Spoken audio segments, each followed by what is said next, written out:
everyone. Welcome back for chapter 11 of Otherwise Known as Sheila the Great by Judy Blume. We learned in chapter 10 that Sheila, I think, is starting to come to grips of understanding that it's okay to be scared. Like, she always acts tough, but she really isn't. She is a little bit unsure of herself, and I think she's just afraid of some certain situations, and I think she's now starting to understand that it's okay. We also learned that the dog that is staying with the Tubmans, Jennifer, is expecting puppies. So that's very exciting, although Sheila is not too excited about that. So let's continue on and see what's in store for her. All right, chapter 11. Libby spends most of her free time with Jennifer. She is studying books on how to deliver babies. Even though the vet says Jennifer's puppies won't be born until September, when the Egrins are back, Libby says it can't hurt to be prepared. Jennifer should sleep inside at night, Libby announced at supper. Oh no, I said. She can sleep on my bed, Libby said. Oh please, Father, she needs to be where it's warm. Don't you understand? I'll ask the vet, Daddy said, but I think it's all right for her to stay in her doghouse as long as the weather is warm. If it isn't all right for her to stay out there, I'm leaving, I said. A deal is a deal. Selfish, selfish, selfish person, Libby said, giving me a kick under the table. Lucky for me, the vet told Daddy it is fine for Jennifer to stay in her doghouse for the rest of the summer. When she isn't learning to be a dog doctor, Libby is practicing how to sing. She wants to play the part of Wendy in the camp production of Peter Pan. Libby's singing makes her dancing look great. I never knew my sister had such an awful voice. I have to hold my ears when she starts in with her songs. I know she will never get the part of Wendy. Mouse and I are not trying out for parts in the play. We signed up to paint scenery instead. So did Sam Sweeney. He has already painted 4 elephants. Since when are elephants in Never Never Land? Russ wants to play Captain Hook, but if you ask me, he looks more like Peter Pan. On Tuesday, Libby didn't eat any breakfast. She said she was too nervous about trying out for the play. I just have to be Wendy or I'll die, she told us. On Tuesday night, she didn't eat any supper. That's because she didn't get the part of Wendy. I knew she wouldn't. I didn't think she should be acting so disappointed. She got a very important part of the play. She is going to be Captain Hook. I told her, "You're lucky, Libby. Riss would give anything to be Captain Hook." Well, let him, Libby cried. I don't want to play the part of some disgusting old man. He can't, I said. He's going to be Peter Pan. This news made Libby cry even harder. Daddy told Libby to get into the spirit of the play and accept her part. After all, she could be painting scenery like me and Mouse. The next day, Libby spent hours and hours in the bathroom looking at herself. I know, because every time I had to use it, she was in there. So finally, I got tired of knocking, and I just walked right in on her. She didn't even yell at me. She just said, "I'm so ugly, it's unbelievable." "Oh, you're not that bad," I said. "How would you know?" Libby asked. "You look just like me." "I do?" "Of course," she said. "Just look in the mirror." I looked.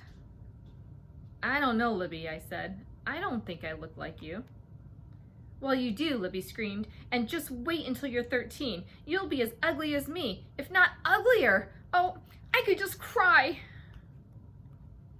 You've been crying for 3 days already," I reminded her. "Oh, shut up."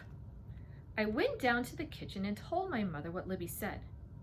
Libby is just feeling bad about not getting the part of Wendy in the play. She'll get over it, Mom said. Well, she thinks she didn't get it because she's ugly. She's making excuses, and she's feeling ugly. Looks are all a matter of how you feel, you know. If you feel beautiful, you are beautiful. It all comes from inside. No kidding, I said. I never knew that. Mom smiled. Why don't you tell that to Libby? I asked. I tried, Mom said, but she wouldn't listen. Here, have a carrot. Thanks, I said, taking it. I think I could live on raw carrots. They are the best tasting food in the whole world. That afternoon, I went to the pool with Mouse and Betsy. Mom said she would stay at home with Libby and try to cheer her up. Do you think I'm ugly? I asked Mouse. Betsy answered. Yes, but I love you just the same, and so does Ach. Oh, Betsy, Mouse said, Sheila's not ugly and you know it. Okay, Betsy said, you're not ugly. Libby says I am, I told Mouse. She says I look just like her and that she is one of the ugliest people on earth. She's stupid, Mouse said. Well, I know that, but do you think she knows what she's talking about when she says I'll look just like her someday? Definitely not, Mouse told me.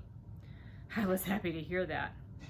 The next day, Libby decided to learn every part in the play. She says this is just in case someone gets sick at the last minute and she has to play another part. Like maybe Wendy. I asked her if she plays Wendy, then who will be Captain Hook? And she says I'm very dumb to even ask such a question. I don't understand Libby at all. Me and Mouse have finished painting 6 huge trees, and now we are starting on the archway. When Wendy and the other kids walk through it, that means that they are in Never Never Land.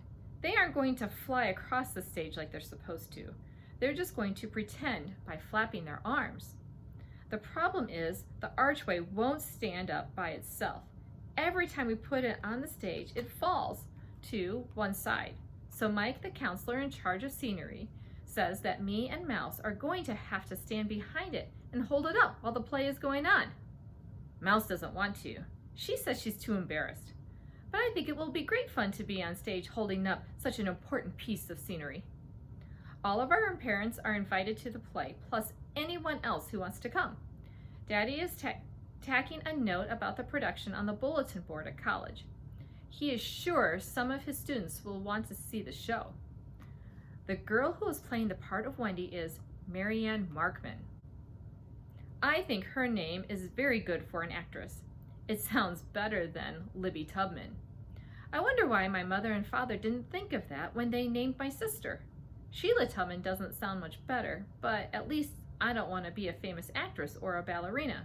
And anyway, I could always call myself Sunny Tub or something like that. The one thing I have noticed about Marianne Markman is that when she's rehearsing, she sings very nice and loud and is pretty good at her part. But as soon as anyone who isn't in the play sits down to watch her, she sings so soft you can hardly hear her. I wonder what will happen the night of the play. Libby is still hoping Marianne will get sick and that she will have to play the part of Wendy. Since I'm always on the stage holding up the scenery, I'm learning all the parts too.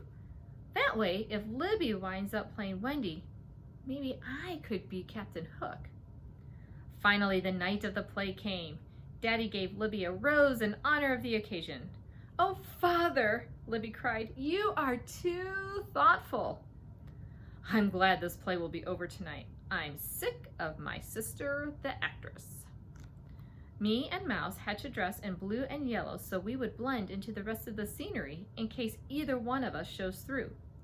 Marianne Markman got there in plenty of time, and she wasn't sneezing or coughing or acting sick. Libby looked pretty stupid in her Captain Hook suit, but Russ was a perfect Peter Pan. It's too bad he can't really fly.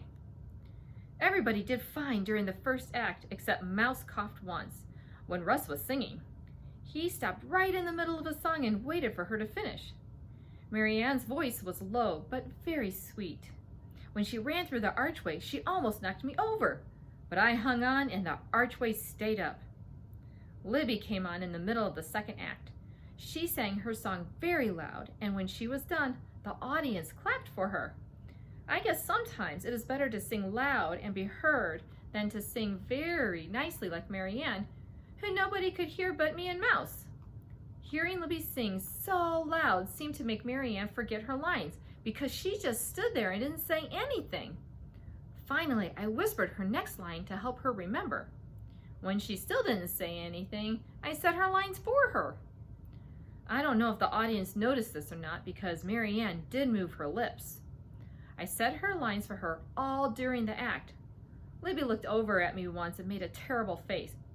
But Mary Ann needed me. What else could I do? Mouse was laughing all this time, and neither one of us remembered about holding up the archway. So the next time Russ ran through it, it fell to the side. But I don't think we ruined the play, like Libby says, because we managed to get it up again in just a few seconds. All in all, I think it was a very successful show, even though Libby says she is never speaking to me again. All right, everyone, that is the end of chapter 11. Can't wait to go on to chapter 12. But you guys enjoy your evening, and we'll see you later. Bye.